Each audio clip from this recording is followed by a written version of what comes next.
الحمد لله رب العالمين والعاقبة للمتقين والصلاة والسلام على سيدنا محمد وآله وصحبه أجمعين أما بعد فأعوذ بالله من الشيطان الرجيم بفضل بسم الله الرحمن الرحيم يؤتي الحكمة من يشاء ومن يؤت الحكمة فقد أوتي خيرا كثيرا صدق الله العلي العظيم. புகழும் புகழ்ச்சியும் ஏக இறைவனாகிய எங்கும் நிறைந்தவனான அல்லாஹ் ஜல்லஷானஹு தஆலாவிற்கே உரித்தாகட்டுமாக. நறுகுணத்தின் தாயகம் நபிகள் நாயகம் ஸல்லல்லாஹு அலைஹி வஸல்லம் அன்னவர்களின் மீதும் அன்னலாரினுடைய வார்த்தைகளை தன் வாழ்க்கையாக மாற்றி காட்டிய உத்தம சத்திய சஹாபாக்கள், தாபியின்கள், தபஅ தாபியின்கள், நாதாக்கள், ஷஹதாக்கள், நல்லோர்கள், குறிப்பாக இங்கு சொல்லப்படுகிற செய்திகளை தன் காதால் கேட்டு தன் உள்ளத்தால் சிந்தித்து தன் உறுப்புகளால் அமல் செய்வதற்கு ஆர்வத்துடனும் துடிப்புடனும் அமர்ந்திருக்கக்கூடிய நம் அனைவர்களின் மீதும் அல்லாஹ்வின் சாந்தியும் சமாதானமும் எங்கெங்கும் நின்று வற்றாத நின்று நிலவட்டுமாக. கண்ணியத்திற்குரித்தான அல்லாஹ்வின் நல்லடியார்களே, இங்கு எனக்கு கொடுக்கப்பட்ட தலைப்பு ஆலிம்களின் வளர்ச்சியில் பெரிதும் பங்களிப்பது மார்க்க கல்வி, தரமான மார்க்க கல்வி என்று தலைப்பு கொடுக்கப்பட்டிருக்கிறது. கண்ணியத்திற்குரித்தானவர்களே, ஏன் தரமான மார்க்க கல்வி என்று கொடுக்கப்பட்டிருக்கிறது என்று சொன்னால், நாம் கல்விக்காக வேண்டி முழுமையாக நம்மை அர்ப்பணிக்குகிற போதுதான் அந்த கல்வியில் சிலது நமக்கு கிடைக்கிறது என்று இமாம் ஷாஃபிஈ ரஹிமஹுல்லாஹ் அவர்கள் குறிப்பிடுவார்கள். நாம் கல்விக்கு சில முயற்சிகளை மட்டும் செய்து கொண்டிருக்கிறோம் என்று சொன்னால் அந்த கல்வியில் எதையும் பெற்றுக்கொள்ள முடியாது என்பதாக பதிவு செய்கிறார்கள் இமாம் ஷாஃபிஈ ரஹிமஹுல்லாஹ் அவர்கள். இணையத்திற்குரித்தானவர்கள், மார்க்க கல்வி என்பது எப்படிப்பட்ட ஒரு பாக்கியம்! அதை கற்கக்கூடியவர்கள் யாரால் நியமிக்கப்பட்டார்கள், யாரால் தேர்ந்தெடுக்கப்பட்டார்கள் என்பதை நாம் விளங்கிவிட்டோம் என்று சொன்னால், உலமாக்களினுடைய கண்ணியம், அவர்களுடைய வளர்ச்சி இன்று உலக பார்வையோடு நாம் பார்க்க மாட்டோம், இறை பார்வையோடு நாம் பார்ப்போம். அல்லாஹு தஆலா குர்ஆனிலே சொல்கிறான், இன்னா நஹ்னு நஸல்னா ذிக்ர வ இன்னா லஹு லஹாஃபிஸூன். இந்த குர்ஆனை நாங்கள் இறக்கினோம், இதை பாதுகாக்கும் பொறுப்பை நாங்கள் எடுத்துக்கொண்டோம், எங்களிடத்தில் அந்த பொறுப்பு இருக்கிறது என்று அல்லாஹ் பதிவு செய்கிறார். குர்ஆன் ஹதீஸினுடைய ஞானங்கள், குர்ஆன் ஹதீஸினுடைய ஃபிக்ஹினுடைய ஞானங்கள் நாம் நினைப்பதை போன்று நாம தேடி வந்தது அல்ல. கண்ணியத்திற்குரித்தானவர்களே, நாம தேடி வந்ததல்ல, இது அல்லாஹ் தேர்ந்தெடுத்திருக்கிறான். அல்லாஹ் திருமறையாம் அருள்மறையிலே பதிவு செய்கிற போது யூத்தில் ஹிக்மத மையஷா, இந்த குர்ஆன் ஹதீஸினுடைய ஞானங்கள், நுட்பங்கள் நாங்கள் நாடியவர்களுக்கு தருவோம் என்று பதிவு செய்கிறார். அதோடு நிப்பாட்டி விடவில்லை. ஒமன் யூத்தல் ஹிக்மா, அந்த ஞானம் கொடுக்கப்பட்டவர்கள், குர்ஆன் ஹதீஸினுடைய ஞானங்கள் தரப்பட்டவர்கள் எப்பேற்பட்ட ஞானிகள், எப்படிப்பட்ட வளர்ச்சியை அவர்கள் மேற்கொள்வார்கள். பக்கத்து ஊட்டிய கைரன் கசீரா, இந்த உலகத்திலே யாருக்கும் தரப்படாத, யாருக்கும் கிடைக்காத அப்பேற்பட்ட கைரை அல்லாஹு தஆலா நமக்கு தந்திருக்கிறான். அதை முதலில் நாம் விளங்க வேண்டும். உலக பார்வை அல்ல, இறை பார்வையோடு நாம் பார்த்தோம் என்று சொன்னால் நம்முடைய வளர்ச்சி சாதாரணமானது அல்ல என்று விளங்கும். கல்வி என்பது எப்படிப்பட்ட ஒரு பொக்கிஷம் என்று சொன்னால், அந்த கல்வியை கற்பதற்காக வேண்டிதான் அல்லாஹ்விடம் பேசிய உயர்ந்த நபிமார்களாக இருக்கக்கூடியவர்கள் எல்லாம், மூசா அலைஹிஸ்ஸலாத்து வஸ்ஸலாம் உட்பட, மூசா அலைஹிஸ்ஸலாத்து வஸ்ஸலாம் அவர்களும் கல்விக்காக பயணம் செய்திருக்கிறார்கள். அந்த கல்வியின் மகத்துவத்தை விளக்குவதற்காக வேண்டிதான் இந்த உலகம் படைக்கப்படுவதற்கு முன்பாக ஆதம் அலைஹிஸ்ஸலாத்து வஸ்ஸலாம் அவர்களை அல்லாஹ் படைத்து அவர்களை காட்டிலும் பல்லாயிரம் விதத்திலே சிறப்பு வாய்ந்த மலக்குமார்கள் அல்லாஹ் ஏவியதை ஏவியபடி செய்வார்கள், அல்லாஹ் தடுத்ததை தடுத்தபடி செய்வார்கள், எது போன்றும் மாற்றம் செய்ய மாட்டார்கள் என்று குர்ஆன் அந்த மலாயிகத்துமார்களை பற்றி பேசுகிறது அல்லவா. நீயத்திற்குரித்தானவர்கள் நாம் விளங்க கடமைப்பட்டிருக்கிறோம். அப்படிப்பட்ட மலக்குமார்கள் ஆதம் அலைஹிஸ்ஸலாத்து வஸ்ஸலாம் அவர்களுக்கு சஜ்தா செய்கிறார்கள் என்று சொன்னார். ஆதம் அலைஹிஸ்ஸலாம் அவர்களுக்கு கொடுக்கப்பட்ட அந்த கல்வியை அல்லாஹ் எந்த அளவு கண்ணியப்படுத்தினான் என்பதை நாம் விளங்க வேண்டும். யூசுப் அலைஹிஸ்ஸலாத்து வஸ்ஸலாம் அவர்கள் தன் சகோதரர்களால் கிணற்றில் தூக்கி வீசப்பட்டவர்கள். அல்லாஹ் அவர்களுக்கு கல்வி ஞானத்தை வழங்கினான். அடிமையாக விற்கப்பட்டவர்கள், அல்லாஹ் கல்வி ஞானத்தை வழங்கினான். தஅபீருர் ருயா, கனவினுடைய விளக்கத்தை, அந்த கல்வியை, அந்த ஞானத்தை அல்லாஹ் தந்தால் மிஸ்ரினுடைய சிம்மாசனத்தில் அமர்ந்தார்கள் உணவுத்துறை அமைச்சராக. பிறகு வரக்கூடிய ஆண்டு காலத்திலே உணவை எப்படி பங்கிட்டு தருகிற அந்த வருங்காலத்தில் இருக்கக்கூடிய அந்த கல்வி ஞானம் குர்ஆனின் மூலமாகவும் அல்லாஹ் கற்றுத் தருகிறான் என்பதை நாம் வழங்க வேண்டும். நீயத்திற்குரித்தானவர்கள் அதற்கு பிறகு சுலைமான் அலைஹிஸ்ஸலாத்து வஸ்ஸலாம் அவர்கள் நாமெல்லாம் அவர்களுக்கு ஆட்சி அதிகாரம் கொடுக்கப்பட்டது என்பதை நாம் வழங்கி இருக்கிறோம். ஹஜ்ரத் இப்னு அப்பாஸ் ரலியல்லாஹு தஆலா அவர்கள் குறிப்பிடுகிறார்கள், சுலைமான் அலைஹிஸ்ஸலாத்து வஸ்ஸலாம் அவர்களுக்கு அல்லாஹ் 3 விஷயத்தை தேர்ந்தெடுக்கும்படி சொன்னார். 3 விஷயத்தில் எதை வேண்டாலும் நீங்கள் எடுத்துக் கொள்ளலாம், உங்களுக்கு இஷ்டம் இருக்கிறது என்று சொன்னார். 1 செல்வம், 2வதாக அதிகாரம், ஆட்சி அதிகாரம், 3வதாக கல்வி ஞானம். ஹஜ்ரத் சுலைமான் அலைஹிஸ்ஸலாத்து வஸ்ஸலாம் கல்வி ஞானத்தை தேர்ந்தெடுத்ததின் காரணமாக அல்லாஹ் செல்வத்தையும் கொடுத்தான், ஆட்சி அதிகாரத்தையும் கொடுத்தான். இதுதானே வளர்ச்சி, இதுதானே வளர்ச்சி.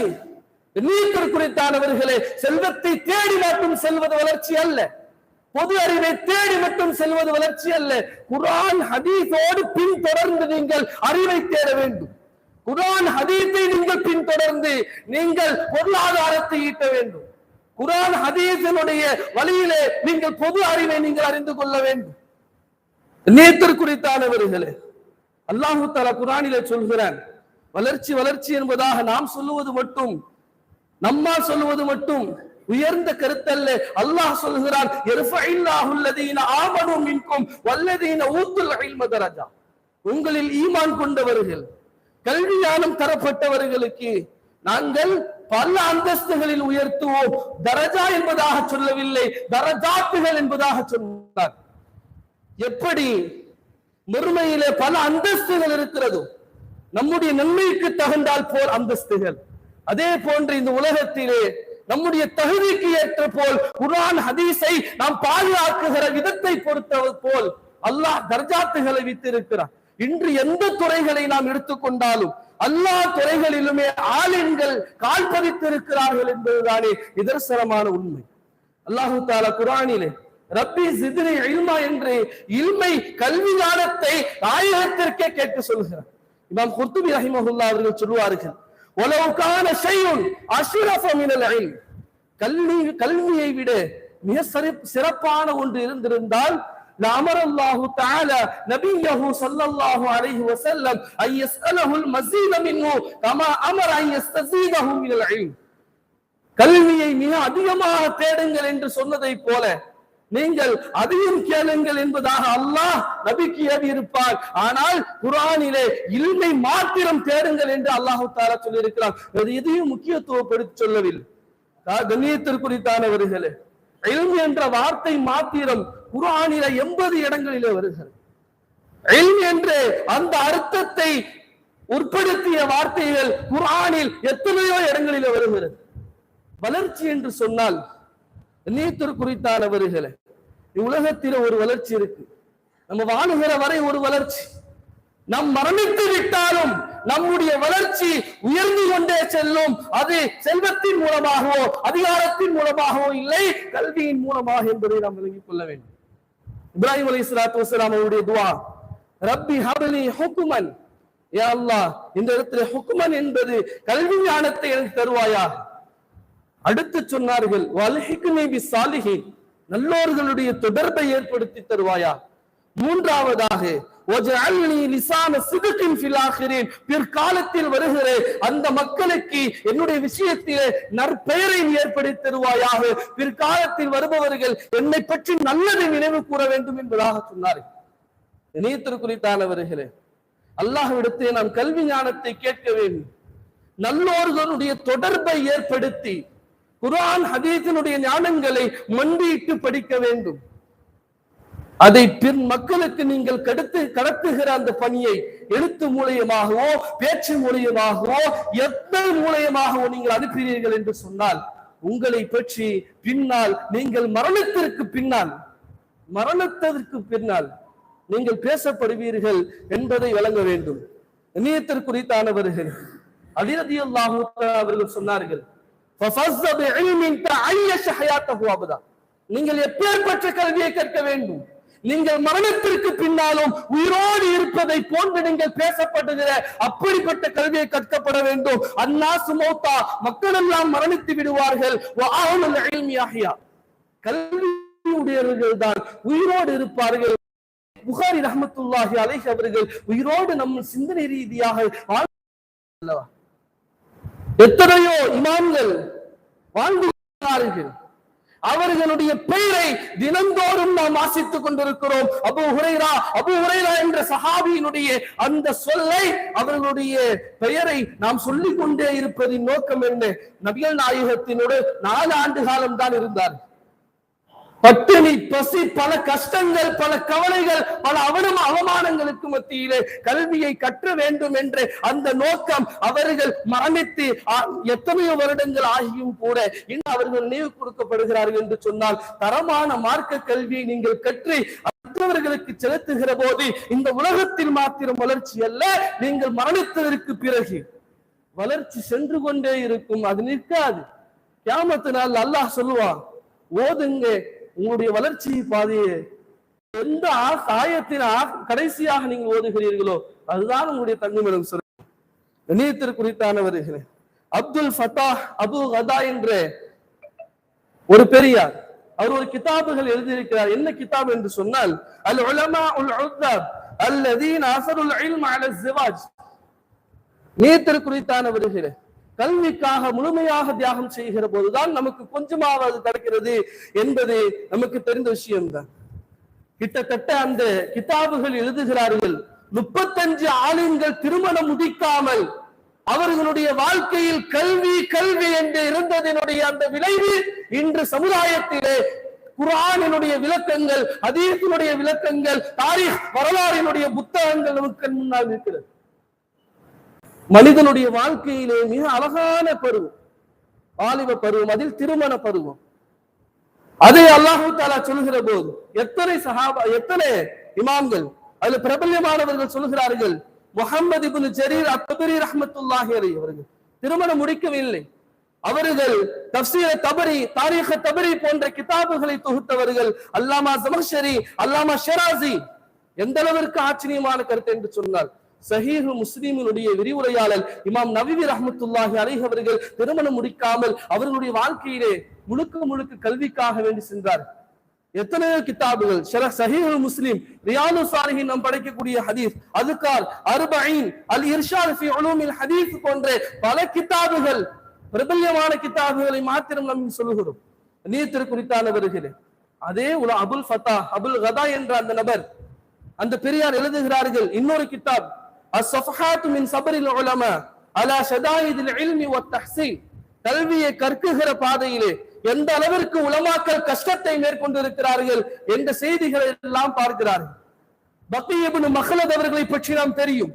கல்விக்காக வேண்டி மிகப்பெரிய தொலைவிலே 5 ஆண்டு காலம் நடந்தே சென்று அஹ்மது பின் ஹம்பல் சிறையில் அடைக்கப்பட்டிருந்தும் போதும் கூட நான் பிச்சைக்காரனுடைய தோட்டத்தில் நான் கல்வியை கற்றே தீருவேன் என்று கற்றி அவர் திரும்ப ஸ்பெயினுக்கு வருகிற போது இவர்கள் யாரிடத்தெல்லாம் படித்தார்களோ அவர்கள் எல்லாம் இவர்களுக்கு ஆசிரியராக மாறினார்கள் என்று சொன்னால் கல்வி எவ்வளவு வளர்ச்சியை ஏற்படுத்துகிறது என்பதை நாம் விளங்க வேண்டும். முக்கியமாக ஒரே ஒரு செய்தியை சொல்லி நான் முடித்து விடுகிறேன். இமாம் ராஸி ரஹ்மத்துல்லாஹி அலைஹி அவர்கள் தஃப்சீர் கபீர் எழுதினார்கள். அவர்கள் எந்த அளவிற்கு இல்முக்காக வேண்டி தன்னை அர்ப்பணிக்க வேண்டும், அவருடைய ஒரே வார்த்தை, ஒரு வாக்கியம் நமக்கு தெரிகிறது எந்த அளவுக்கு கல்விக்காக அர்ப்பணித்திருப்பார். வல்லாஹி இன்னி அத்தஅஸ்ஸஃபு ஃபில் ஃபவாத்தி அனில் இஸ்திகாலி பில் இல்மி ஃபி வக்தில் அக்ல். சாப்பிடுகிற நேரம் அது தவறி விடுகிறதே என்று நான் கவலைப்படுகிறேன் என்றார்கள். சாப்பிடுகிற நேரத்திலும் கூட நான் முத்தாலா பண்ண மாட்டேனா, எழுத மாட்டேனா என்பதாக துடித்தார்கள். அதனுடைய வளர்ச்சி எப்படி இருந்தது? முத்தாலா இன்று இல்லாததினால்தான் இன்று உலமாக்களினுடைய வீழ்ச்சி நாம் கண்கூடாக பார்த்து கொண்டிருக்கிறோம். முத்தாலாவினுடைய சிறப்பு ஒரு நிகழ்வு ஆச்சரியத்தக்கது. வரலாற்றிலே பதுக்கிக்கிற போது அல்லாமா ஜாஹித் ரஹ்மத்துல்லாஹி அலைஹி அவர்கள் இலக்கிய கலையில் மிக தேர்ச்சி பெற்றவர்கள். அவர்கள் எழுதிய கிதாபுகள் அல் பயான் வத் திபியான், கிதாபுல் ஹயவான் போன்ற பல கிதாபுகள், அல் மஹாசினுல் வல் அதுதாத், அல் புகலா என்ற இலக்கிய ரீதியான புத்தகங்கள் பல எழுதியிருக்கிறார்கள். அவர்கள் அவருடைய வாழ்க்கை வரலாறு எழுதுகிற போது எந்த புத்தகத்தை அவர்கள் கையில் எடுக்குகிறார்களோ அந்த புத்தகத்தை முழுமையாக முத்தாலா செய்யாமல், முழுமையாக படிக்காமல் அவர்கள் அந்த புத்தகத்தை வைப்பதற்கு அவர் மனது வர எந்த அளவிற்கு அவங்களுடைய ஆர்வம் இருந்தது என்று சொன்னார். ஒரு புத்தக கடையே விலைக்கு வாங்கி அதிலே எல்லா புத்தகத்தையும் படித்து படித்து படித்து படித்து மிகப்பெரிய ஒரு பேரறிஞராக அவருடைய வயதான அந்த காலகட்டத்திலே அல்லாஹு தஆலா எப்படி அவருடைய மரணத்தை ஏற்படுத்துகிறான்? ஆச்சரியத்திற்கு மேல் ஆச்சரியம். எந்த அளவிற்கு அவருடைய மரணம் கடைசி காலம் எப்படி இருந்தது? ஒரு புத்தகம் தொலைந்து போய்விட்டது. அந்த புத்தகத்தை தேடி அதை முத்தாலா செய்ய வேண்டும் என்ற ஆர்வத்திலே அந்த ரேக்குகளை நகர்த்தி நகர்த்தி நகர்த்தி அந்த புத்தகத்தை தேடுகிறார்கள். இறுதியாக கிடைத்து விட்டது. அவருடைய கடைசி காலம், அவருடைய உடல் கூடி குறுகி இருக்கக்கூடிய அந்த நிலை, ரொம்ப வயதான காலம். அந்த புத்தகத்தை எடுக்கிறார்கள். எல்லா புத்தகங்களும் அவர் மேல விழுகிறது. அந்த புத்தகத்தை நகர்த்துகிற ஆற்றல் அவருக்கு இல்லை. வரலாற்று ஆசிரியர்கள் இப்படி பதிவு செய்கிறார்கள், கல்வியினுடைய ஜில்விகள், புத்தகங்கள் அவர் மேல் விழுந்துதான் அவர் மரணித்தார். நாம் சொல்லுவோம் அல்லவா, நீங்கள் எப்படி வாழ்கிறீர்களோ அப்படிதான் மரணம் வரும் என்று ஒரு ஹதீஸ் இருக்கிறது அல்லவா. வாழ்க்கை புத்தகத்திலே வாழ்ந்தார், புத்தகத்திலே மரணித்தார். இன்று புத்தகத்தினுடைய வடிவில் வாழ்ந்து கொண்டிருக்கிறார். இதுதான் வளர்ச்சி. கண்ணியத்திற்குரிய ஆலிம் பெருமக்களே, நாம் முத்தாலாவில் ஈடுபடுவோம், வளர்ச்சியை நாம் சந்திப்போம். வளர்ச்சியான பாதை இந்த உலகத்தில் மாற்றமல்ல, மறுமையிலும் கூடதான். இறை பார்வையோடு நீங்கள் வளர்ச்சியை பார்த்தீர்கள் என்று சொன்னால் அந்த பார்வை உங்களை சொர்க்கத்தை கொண்டு போய் சேர்க்கும் என்று நான் இந்த விஷயம்